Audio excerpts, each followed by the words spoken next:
All right, sounds good.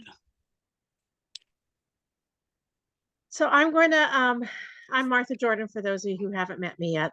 But I am interviewing Lory Ryan, who is a member here in Lackawanna Presbytery. And Lory, you have been a part of a presbytery merger. What was your role in that previous presbytery? Thanks, Martha. My role in the previous presbytery, I was moderator of the presbytery at the time that all of the New Jersey presbyteries went through a reorganization, going from 7 presbyteries down to 4.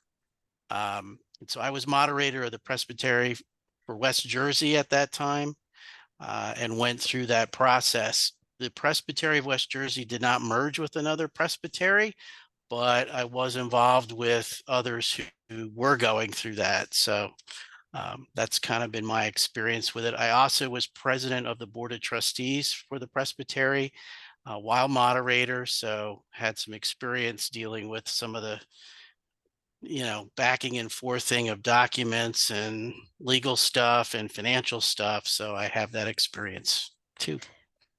And while you didn't totally merge, your presbytery boundaries did change slightly. They did. We picked 6 congregations on the New Jersey Shore communities. We already had some shore churches in the presbytery, so we did pick up 6 congregations through that so-called merger. Okay.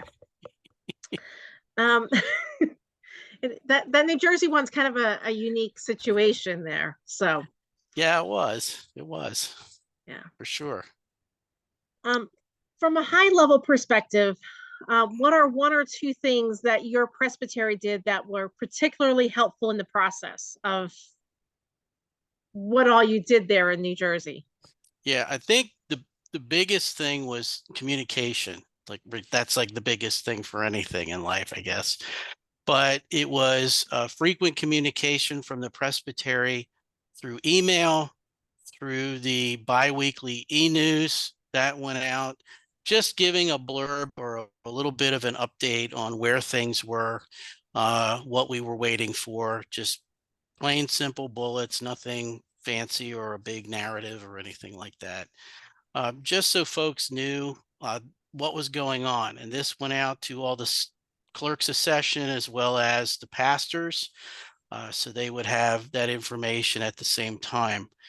We felt it very important that everybody have the same information at the same time, rather than just certain people getting it and clerks weren't getting it, so they didn't know, and pastors were busy and might forget. So we thought if we at least sent it to both of those, you'd have a good coverage of basis. The e-news went out to everybody, uh, anybody who had signed up to receive it. So you'd have members at large, you'd have folks who maybe were serving in interim roles who were receiving the e-news, getting that information. So it cast a really wide net so that people will be informed as to what was going on. I think by far those were the 2 biggest ways, just email. I mean, once in a while on the website, they might put something, or the Presbytery Facebook page. But for the most part, it was email and e-news stuff that went out. So And also making sure that it went out to everybody from what you're correct. saying. Okay. Correct. Just because, we all get busy, right? And so we're serving on other committees and involved with other things. So this way, if each member congregation's pastor or interim pastor or pulpit supply, whatever it was, and the clerk of session got it, somebody was getting that information. So Yeah. that worked. Good. Knowing what you know now, if you could go back in time, what would you suggest doing differently? Um, I think what might have helped a lot of the presbyteries that actually were changing their boundaries and merging was to ask some questions up front. For example, do you have an operations manual?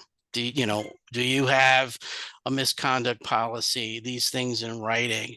Just asking the question if you have them, don't have them, um, and how old they are if you do. Because of what I found was we got bogged down a little bit in some areas with folks having very outdated or non-existent policies. And now you're trying to merge documents together, and somebody either doesn't have one and you do, or yours is 8 years old and theirs is a year old. So that created some backing and forthing. I think asking up front, making sure those things either are in place or not, without necessarily reading them, but just asking the question would have saved a lot of time, I think. The other thing was per capita. One of the issues that we ran into with most of the northern New Jersey presbyteries is the amount of their per capita was vastly different.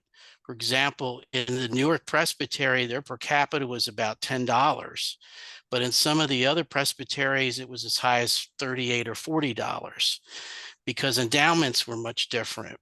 So presbyteries had, well-funded endowments, and some had little, none.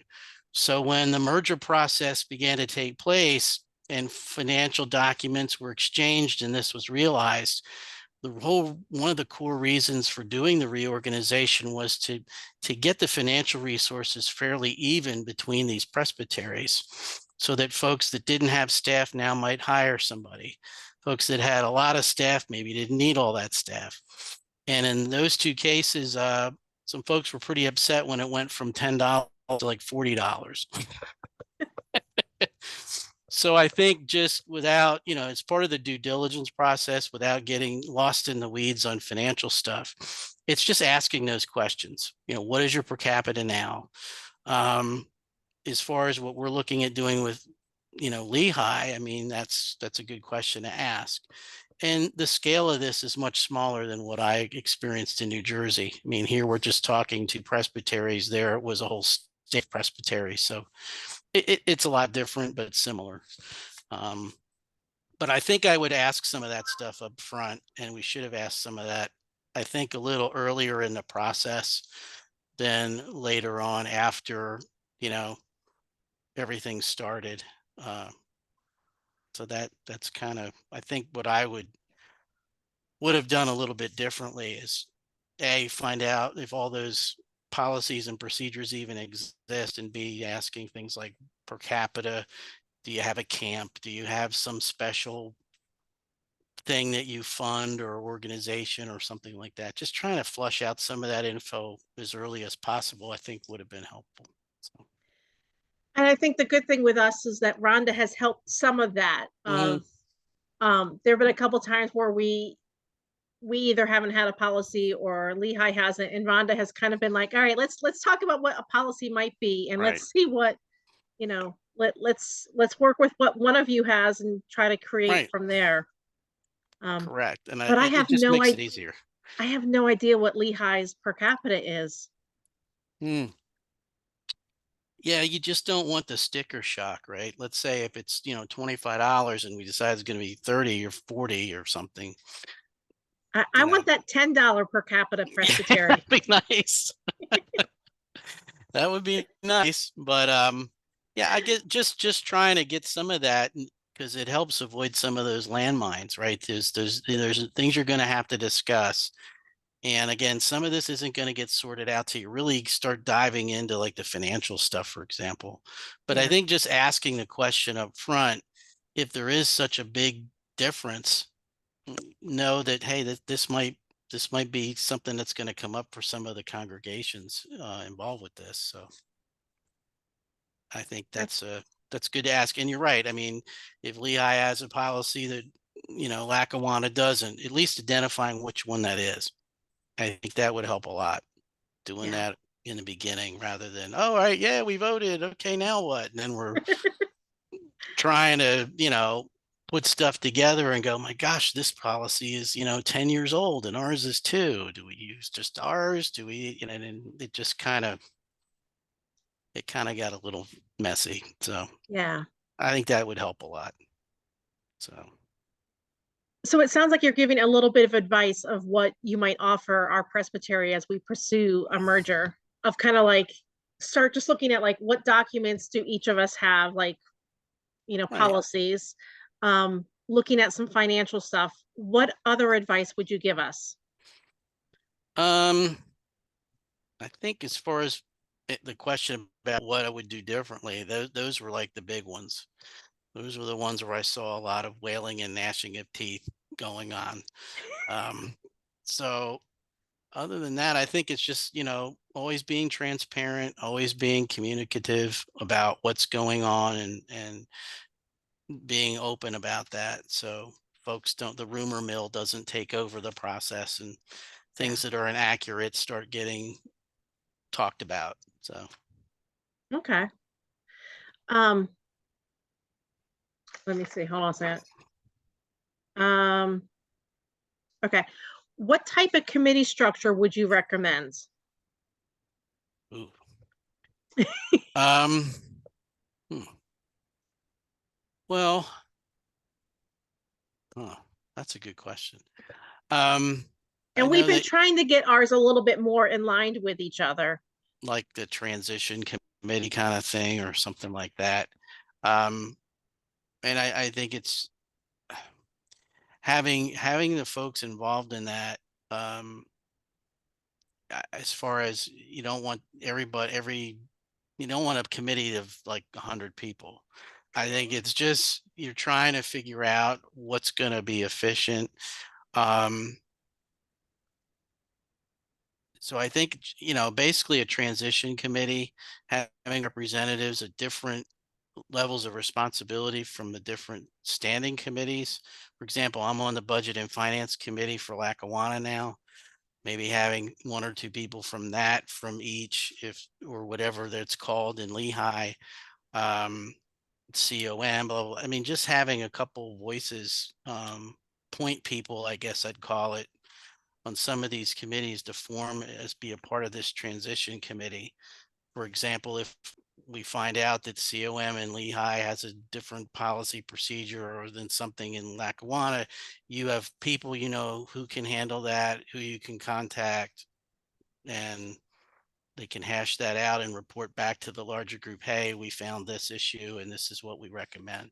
I think it just makes it work a little bit easier, um, than just having like 10 people and you're scrambling around a meeting going, well, who do we call to ask about this? And so even if you had a list of people who chair committees of each presbytery, probably would be helpful, with contact information, names, phone numbers, emails, that kind of stuff. Just to have it available for everybody, probably be a good thing for a group to do. Okay. So, Um, how did your presbytery do this, like this whole merger thing, and still mhm. keep on the top of the work of the presbytery? Because I think that's one of the things we're trying to figure out is how do we, like, it feels like a lot of work and there's still a lot of work. And so how do we do all of it at once? Well, ministry is always about the spinning plates, right? It, it's right. There's always something going on at the same time something else is going on. Um, I really think the effective communication was real helpful with this. Um, I think relying on your committees and point people, um, to handle the issues, delegate, make sure that that stuff's getting delegated where it needs to be, and that there's clear expectations as far as response times and stuff. I know we all don't check our email every day and that kind of thing. So I think it's setting some standards like, what's going to be the expected response time. So it may be holding up something else. And um, but I really think the communication piece really helped. We had, the executive council for Presbytery did a lot of the grunt work for a lot of Presbytery issues. Now, Um, now who was on your executive council there? it was the moderator elect, the EP, the stated clerk, and then we had members from different congregations, a couple pastors, a couple clerks of sessions from congregations who were on that. That was already a standing group Okay, before the merger happened. So a lot of the heavy lifting, we had a meeting every month separately from Presbytery, dealt with a lot of that stuff. And then the merger stuff would be folded into that as needed, to be discussed before presented to the Presbytery. If that makes sense. it does. So having, like your chair of the nominating committee was on the executive, president of the board of trustees, um, the finance committee. They all would usually be on that call. Kind of like in a congregation where if maybe a lot of standing committees, a pastor might have an executive meeting with just the chairs Hmm. instead of like a whole session meeting or something like that.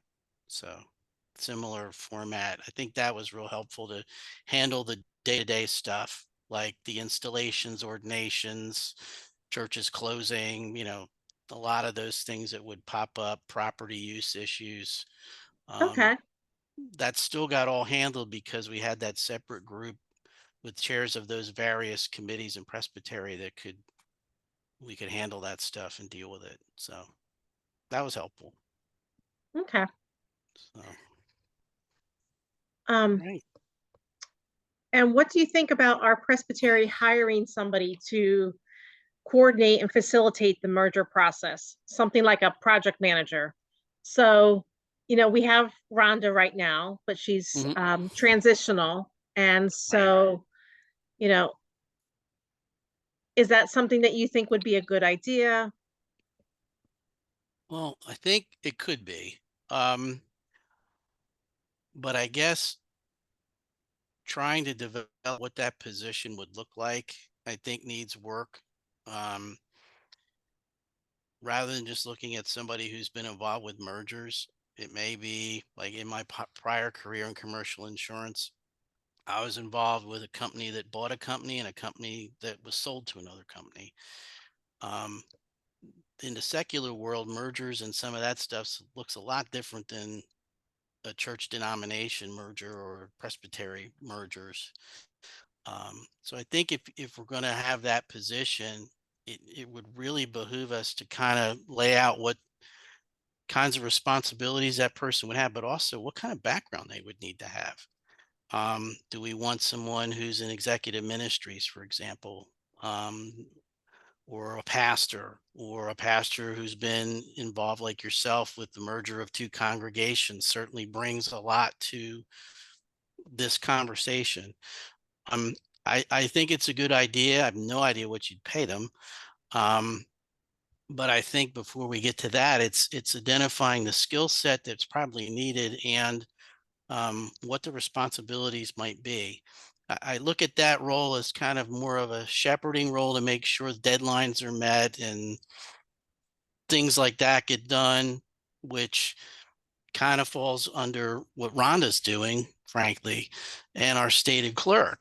So, I mean, they're going to be the two that kind of make sure this process moves along. I think having a coordinator or whatever to kind of keep this moving gives them a little bit of lift off of their other responsibilities. But I think it's a good idea. I'm not opposed to it. It's Okay. just, I think, kind of doing some brainstorming or noodling to figure out what kind of skill set you'd probably need for this. Uh, and what kind of responsibilities they'd have. But it probably wouldn't hurt. The other thing you might want to have like just thinking here out loud, um, if you hire someone to coordinate, maybe having someone like, another person. I think having two deep maybe for this might not be bad because if Mhm. one's indisposed or can't do something, the other one can. So just having like a backup or something to that probably wouldn't be a bad idea. Okay. So, What other thoughts do you have about advice, suggestions, things that maybe we haven't thought about? well, I think probably my one suggestion is I haven't been here that long, but I suspect there's some differences on how the both presbyteries handled the same thing. And I think sometimes that back history can be invaluable when you're having these kind of conversations. Well, we've always done it this way, kind of thing. And when two people say we both done it this way, and you're trying to merge, you know what I mean? Like it can get maybe a little awkward and difficult. So I think it's just being open to the Holy Spirit, to saying, "Hey, we've done this way. How do you do it?" Well, we've done it that way, and being creative to say, well, now we're going to do a new thing and do it this way. So rather than just adopting one or the others, it's creating something new and allowing the Spirit to help us do that. Because this is exciting. I mean, yes, it's two existing presbyteries, but you're creating something new, and I think making sure that's clearly a part of this process is where we are building something new. We're not just taking two old things and slapping them together. You also have this opportunity to say, how could maybe we do things a little differently? Um, and kind of incorporate that at the same time and not be afraid to do that, or at least have those conversations. I think Yeah. this is a good time to do that. Um, and be somewhat innovative and say, I always thought we could do this way, whether it's committee structures or other things like that. Um, to just, have those conversations in the process, and not just slap two things together and call it something else. I think, in my last career working with computers and stuff, one of the sayings I used to tell people is, don't automate a bad workflow. When you're going to automate it, talk about that. What does that look like? How would it be different? Maybe it's going to change a lot. And then automate a good process. So, kind of on that same vein as when we're looking at a merger of two presbyteries, let be open to the Spirit to say, well, we have this, we do this way, we do that way. What's the Spirit tell? How could maybe we be a little more innovative? Maybe how does technology that? How does other things?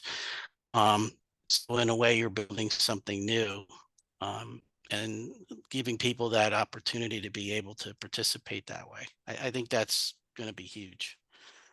So, Good. I like that. So having merged two churches, at times I mhm, have to remind them that no, we're a new church. When they right. say like, well, we've always done it this way. I'm like, yes, for a whole year we have. Yeah, Um, and like, no, no, no, we've done it. I'm like, no, no, we haven't, because we've only been in existence since, um, right. and and helping them see that at times, no, we need to dream, Right, and exactly. That's a good way to put it. who knows what it might look like.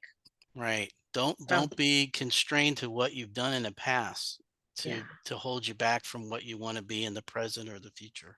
yeah, And constantly working that in the conversation, because we're all creatures of habit. We're all, whether it's individual churches or individual presbyteries, yeah, um, and that we've always done it this way, or we've never done that before. And there's fear and trembling, and oh, I get all that.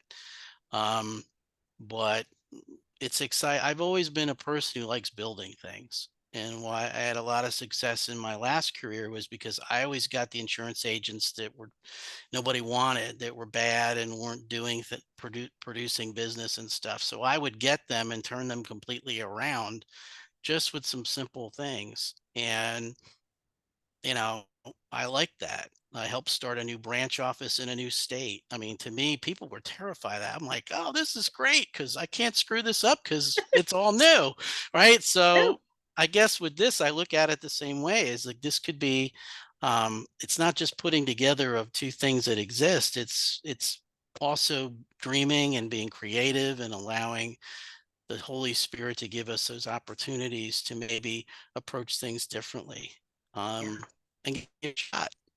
I yeah, think that's exciting. I really do, and it's something I personally love to be a part of and enjoy building things. And it doesn't mean you're not going to stub your toe or something might not work, but you just say, okay, well, this didn't work or whatever. How could we make it better, or and then we move on and keep being creative. I mean, I think it's helped the church last these thousands of years, is people being creative and listening to the Spirit and evolving and moving and being that dynamic, so that it is still relevant.